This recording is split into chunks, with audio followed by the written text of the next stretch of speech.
नमस्कार दोस्तों, स्वागत है आपका हमारे मजेदार और ज्ञानवर्धक चैनल पर। आज हम उस रहस्यमय चीज के बारे में बात करेंगे जो न सिर्फ विज्ञान के बड़े बड़े वैज्ञानिकों का सर चकरा देती है, बल्कि बच्चों से लेकर बड़ों तक सबको हैरान कर देती है। जी हाँ, हम बात कर रहे हैं ब्लैक होल की। इससे समझना ऐसा ही है जैसे आप अपनी नानी के गुप्त मसाले वाली रेसिपी को समझने की कोशिश कर रहे हो। मजेदार बात यह है कि इस वीडियो में हम सिर्फ आपको ज्ञान ही नहीं देंगे, बल्कि आपको हंसाएंगे भी। तो भाई, चाय पकौड़े लेकर बैठ जाइए और शुरू करते हैं आज का ये अद्भुत सफर। तो भाई साहब, सबसे पहले हम जानेंगे कि ब्लैक होल होता क्या है। तो ब्लैक होल एक ऐसा क्षेत्र है जहां ग्रेविटी यानी गुरुत्वाकर्षण शक्ति इतनी ज्यादा होती है कि वहां से प्रकाश भी बाहर नहीं निकल पाता। सोचिए, अगर आप इसमें गिर गए तो बाहर आना नामुमकिन है। बोले तो ये एक ऐसा काला कुआं है जो सब कुछ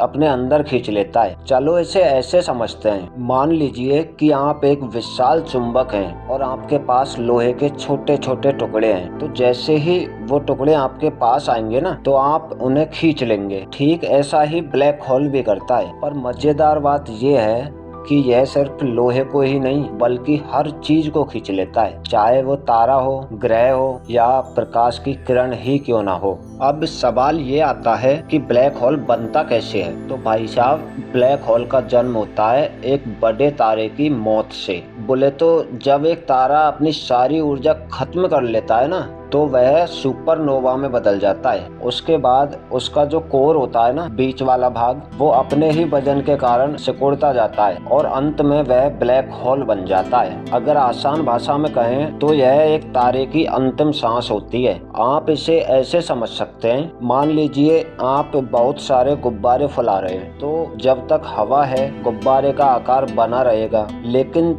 जैसे ही आप हवा निकाल देंगे तो गुब्बारा भी सिकुड़ जाएगा। अब सोचिए कि वह गुब्बारा इतना सिकुड़ जाए कि वह एक बिंदु जितना छोटा हो जाए। और ब्लैक होल का जन्म भी इसी प्रक्रिया से होता है। चलिए अब जानते हैं ब्लैक होल के प्रकार। बोले तो ब्लैक होल कितने प्रकार का होता है। तो भाई साहब, वैज्ञानिक अंकल के मुताबिक ब्लैक होल 3 प्रकार के होते हैं। पहला होता है स्टेलर मास ब्लैक होल। ये सबसे छोटे ब्लैक होल होते हैं, लेकिन इनका वजन हमारे सूर्य के वजन से कई गुना ज्यादा होता है और इन्हें तारे की मौत के बाद बनने वाला ब्लैक होल माना जाता है। अब सेकंड नंबर पर आता है सुपरमैसिव ब्लैक होल। ये ब्लैक होल सबसे बड़े ब्लैक होल होते हैं और इनका वजन करोड़ों सूर्यों के बराबर होता है। और ये ब्लैक होल गैलेक्सी के, बोले तो आकाश गंगाओं के केंद्र में पाए जाते हैं। हमारी मिल्की वे गैलेक्सी के केंद्र में भी एक सुपरमैसिव ब्लैक होल मौजूद है, जिसे हम सैजिटेरियस ए के नाम से जानते हैं। अब लास्ट में आता है मीडियम मास ब्लैक होल। ये ब्लैक होल मध्यम आकार के होते हैं और इन्हें खोजना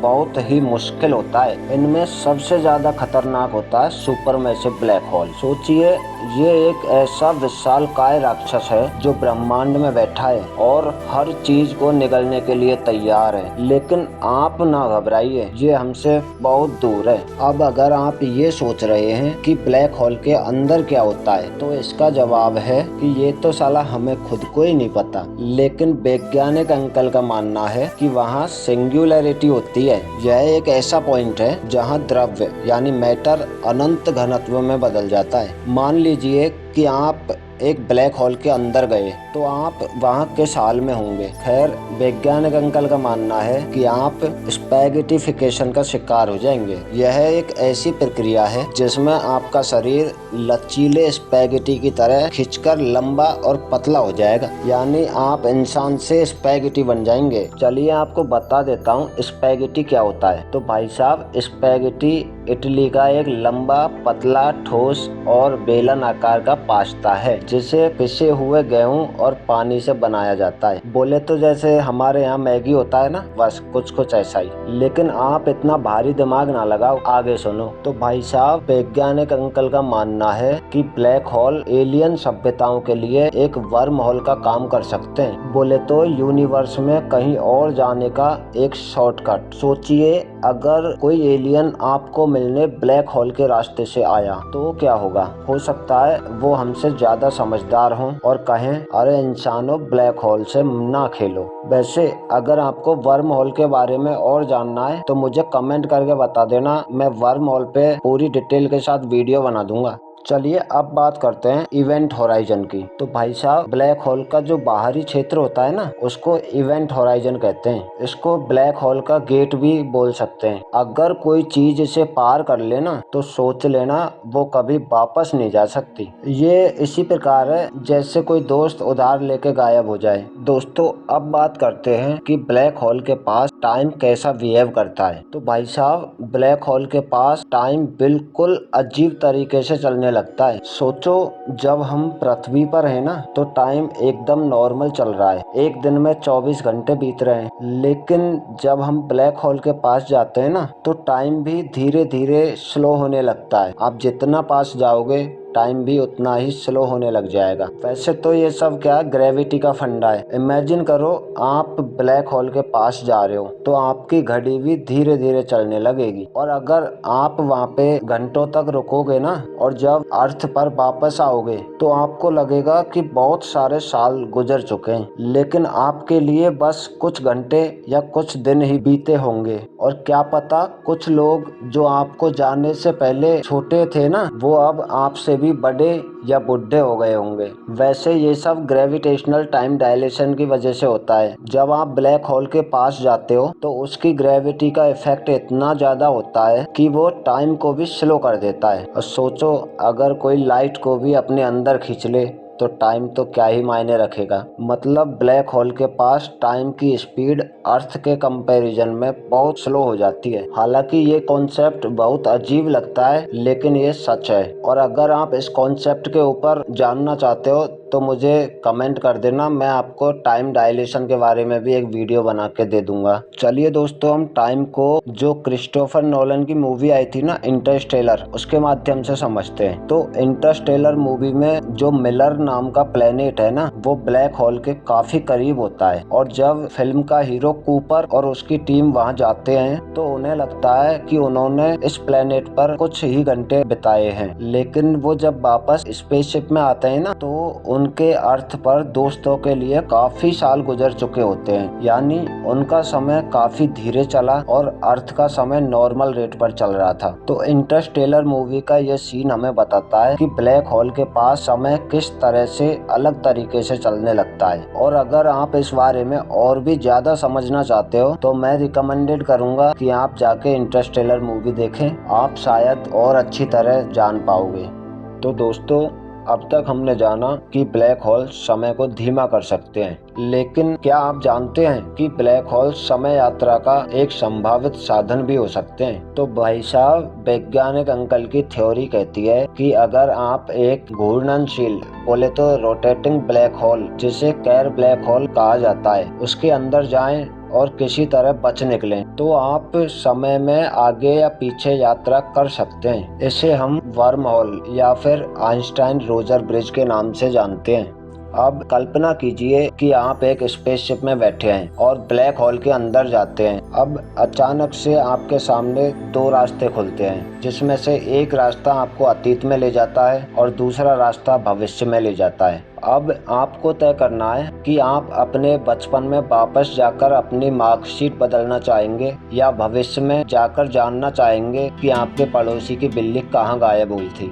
लेकिन रुकिए, ये सिर्फ एक थ्योरी है, क्योंकि वैज्ञानिक अंकल का कहना है कि वर्म होल बेहद अस्थिर, बोले तो अनस्टेबल रहते हैं। अगर आप इसके अंदर चले गए ना तो हो सकता है कि वर्म होल बंद हो जाए और आप वहीं फंस जाएं। सोचिए, अतीत में वापस फंसकर आप एक डायनासोर के साथ सेल्फी लेने की कोशिश कर रहे हैं। अच्छा लगेगा ना? चलिए सेल्फी हम बाद में लेते हैं, लेकिन सोचिए ब्लैक होल का उल्टा क्या हो सकता है? तो इसका जवाब है व्हाइट होल। अगर ब्लैक होल वह स्थान है जहाँ से कुछ भी बाहर नहीं निकल पाता, तो व्हाइट होल भी वह जगह है जहाँ से कुछ भी अंदर नहीं जा सकता। और वैज्ञानिक अंकल मानते हैं कि व्हाइट होल ब्रह्मांड के दूसरे छोर पर हो सकते हैं। हो सकता है कि जो चीज ब्लैक होल से अंदर गिरी हो वह व्हाइट होल से बाहर निकल जाए, यानी ब्लैक होल और व्हाइट होल मिलकर एक वर्म होल बना सकते हैं। जिसकी मदद से हम ब्रह्मांड में कितनी भी लाइट ईयर दूर बस कुछ ही सेकंड में शॉर्टकट से पहुंच जाएंगे। चलिए शॉर्टकट्स हम बाद में अपनाएंगे,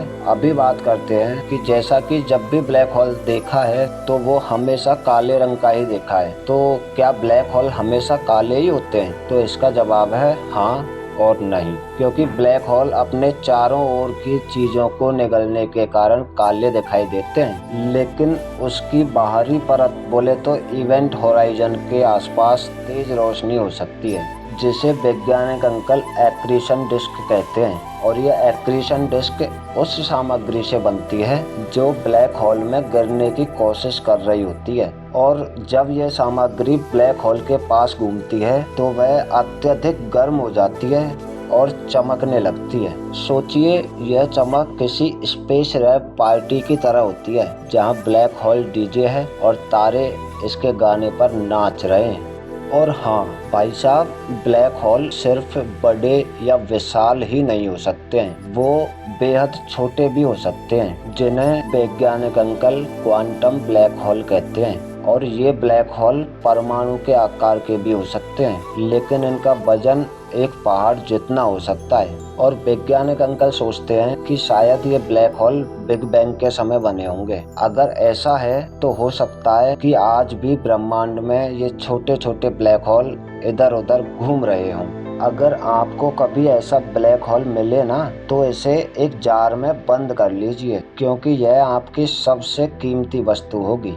जैसा कि ब्लैक होल को हम सिर्फ एक डरावनी चीज के रूप में देखते हैं, लेकिन क्या आप जानते हैं कि यह ऊर्जा का एक संभावित स्रोत हो सकता है? क्योंकि वैज्ञानिक अंकल पेनरोज प्रोसेस नामक तकनीक का सुझाव देते हैं, जिसमें ब्लैक होल के घूर्णन से ऊर्जा निकाली जा सकती है, और इस प्रक्रिया से इतनी ऊर्जा निकलेगी कि इससे पूरा ग्रह रोशन किया जा सकता है। सोचिए अगर हम ब्लैक होल से ऊर्जा खींचने में सफल हो जाएं, तो साला बिजली के बिल की चिंता तो हमेशा के लिए खत्म ही हो जाएगी ना।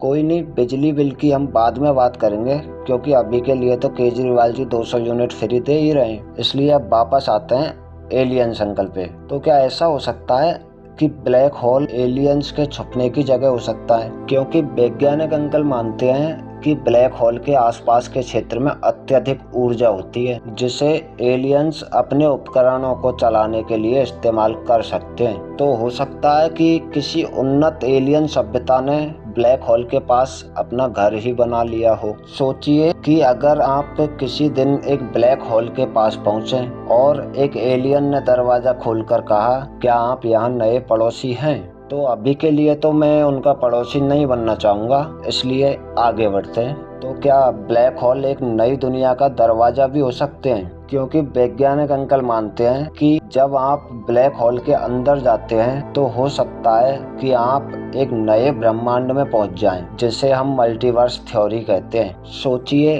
आप एक ऐसे ब्रह्मांड में पहुंचते हैं जहां हर कोई उल्टा चलता है और चाय की जगह कॉफी पीता है। तो क्या आप उस ब्रह्मांड में रहना चाहेंगे? मुझे कमेंट करके जरूर बताना। तो भाई साहब, ब्लैक होल केवल एक वैज्ञानिक रहस्य नहीं है, बल्कि यह ब्रह्मांड की अद्भुत कहानी का एक हिस्सा है, जिनसे जुड़े तथ्य हमें यह सिखाते हैं कि हमारे ब्रह्मांड में कितना कुछ अज्ञात है। अब यह आपके ऊपर है कि आप इन अद्भुत रहस्यों को कितनी गहराई से जानना चाहते हो।